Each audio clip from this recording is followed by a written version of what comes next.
এই হচ্ছে আমাদের দামু। সকাল সকাল আমার ভাই চা করছে, দেখুন সুন্দর চা। এই ছোট্ট একটা দোকানে ও চা করে, চা খাই। আরও লোকজন আসবে, সব এখন ফাঁকা। এই হচ্ছে বসার জায়গা, ঠিক আছে। অনেকক্ষণ ধরে ধরে ও চা করে, এই সুন্দর চা সবাই মিলে পরে খাবো, ঠিক আছে। এই আঁচ দেওয়া আছে। এবার চা হয়ে গেল, এবার আজকে এই আঁচে বসানো হলো।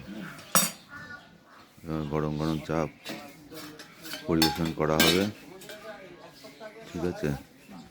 আর এই সকাল সকাল ঘর ফাঁকা, লোকজন আসবে আস্তে আস্তে। এই পরীক্ষাটির রাস্তা দেখিয়ে দিই, এই ঘাটার রাস্তা, পরীক্ষাটি ঘাটার রাস্তা। এই এখান দিয়ে সব লরিগুলো পাস হয়, মানুষজন যাতায়াত করে। আর এই হচ্ছে হরাটির চৌমাথা, ঠিক আছে। হরাটির চৌমাথা যাচ্ছে আমাদের পুতুলদা, এই প্রবীরদা দাঁড়িয়ে আছে, ঠিক আছে। আজকে ভিডিও এই পর্যন্তই, আবার পরবর্তী ভিডিওতে দেখা হবে।